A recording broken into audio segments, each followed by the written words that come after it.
You ever think about how a single story, just a simple parable, could actually create a rift between entire communities that last for centuries? It sounds kind of wild, but history shows us that the stories we tell, and, maybe more importantly, how we tell them, have just immense power. Today, we're going to unpack one of those stories, a biblical parable, whose meaning shifted over time and created a divide that would last for thousands of years. So, a lot of us have heard the parables from the New Testament, right? They usually feel like pretty straightforward moral tales. But what if one of the most famous ones has this hidden history? A story of evolving meaning that tells us less about the original tale and way more about the people who kept retelling it. Okay, that is a seriously chilling line. It's from the parable of the wicked tenants, which you'll find in the Gospels of Matthew, Mark, and Luke. It's dramatic, it's violent, and man, does it set the stage for a theological conflict that would echo for 2,000 years. So let's really dig into how this one line, and the story it's in, became so dangerously divisive. We're about to see how this parable's meaning was never really set in stone. Instead, it kind of shifted and changed over time, acting almost like a mirror that reflected the growing and really painful tensions between the early Jesus movement and the wider Jewish world it came from. All right, so the basic story on the surface is pretty simple. You've got an owner who leases out his vineyard. When he sends his servants to collect his share of the fruit, the tenants beat them up, kill some of them. So finally, he sends his own son, thinking they'll for sure respect him. But as we just heard, they kill him too, hoping they can just take the vineyard for themselves. It seems like a simple story about justice, right? Well, its meaning is anything but simple. To really get how the meaning changed so dramatically, scholars have kind of peeled back the layers of history, and what they've found are three distinct levels of interpretation. This is where things get really, really interesting. First up, you've got what scholars call the Jesus level. So, what the story probably meant to Jesus' original audience. Then, there's the gospel level. That's how the gospel writers adapted the story decades later for their communities. And finally, you have the later Christian tradition, how the story was used long after the final split between Judaism and Christianity had already happened. This table just lays out that whole evolution perfectly, so let's walk through it.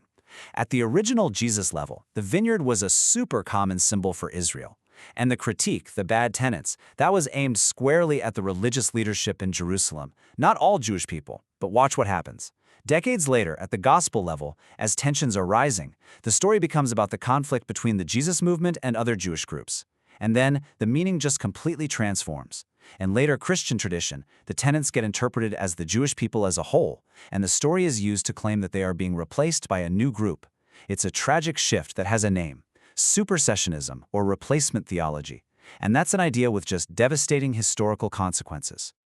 But here's the thing, that interpretation didn't just go unanswered. History is always a conversation, and the rabbis of the time, well, they had their own stories, and some of them seem to be in direct dialogue with these new Christian claims, offering a really powerful counter-narrative.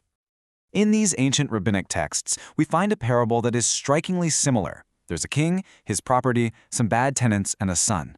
But the ending is completely different, and that final twist reframes the entire theological debate. And this just brilliantly illustrates the whole argument. You see, the Christian reading of the parable implied that God was replacing the unfaithful tenants, who they interpreted as Israel, with a new people. But the rabbinic version pushed back hard. In their story, yeah, the bad tenants are replaced, but the property is ultimately given back to the original family's descendants. The point of the rabbinic story is crystal clear. God's covenant with Israel is unbreakable. You can get rid of bad tenants, sure, but you can't replace the family itself. You know, this same pattern of reinterpretation, it doesn't just apply to parables. It happens with people, too. Let's shift gears now and look at the Apostle Paul and see how our understanding of this hugely influential figure has been totally transformed by modern scholarship. The traditional view, the one a lot of us probably learned, paints Paul as the very first Christian convert. He supposedly ditched a rigid, legalistic Judaism to go start this new religion of grace. But modern scholarship paints a radically different picture. Paul, the committed Jewish theologian who most likely remained Torah-observant his whole life. And in this view, his mission wasn't to start a new religion, but to solve a puzzle. How do we include non-Jews into God's existing covenant with Israel? To really get Paul, you have to picture his world. I mean, he wasn't sitting in a monastery somewhere. He was a Jew living in the diaspora, operating in these bustling, multicultural Roman cities like Corinth. His challenge was super practical. What do we do with all these non-Jews who are drawn to the message of Jesus? How do they fit into the picture? So this is a huge point. When we read Paul, and he seems to be speaking negatively about the law, this new perspective argues he isn't attacking the Torah for his fellow Jews, not at all. He's actually arguing that non-Jews don't need to take on the full yoke of specific Jewish identity markers like circumcision and dietary laws to be welcomed into God's covenant. And this led him to this, just a brilliant and really elegant theological solution, one that scholars now call one covenant, two paths. It was a way to include everybody without erasing what made them different. So how did Paul justify such a radical idea? Well, he went way back to the beginning, to the patriarch Abraham. Paul pointed out something that was basically hiding in plain sight in the book of Genesis. God considers Abraham righteous because of his faith. And this happens long before the Torah was given at Sinai, and, this is the crucial part, before Abraham was circumcised. For Paul, this was the theological key that unlocked everything. So the big takeaway is that faith becomes the universal entry point.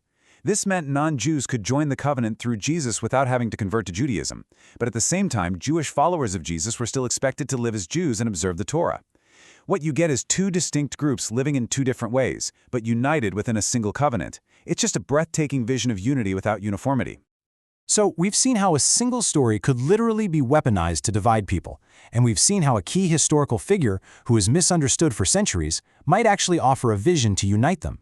This isn't just ancient history. It forces us to ask a really pressing question for our own time. How does understanding the full history of a text or an idea or even a person change what it means for us, right here, right now?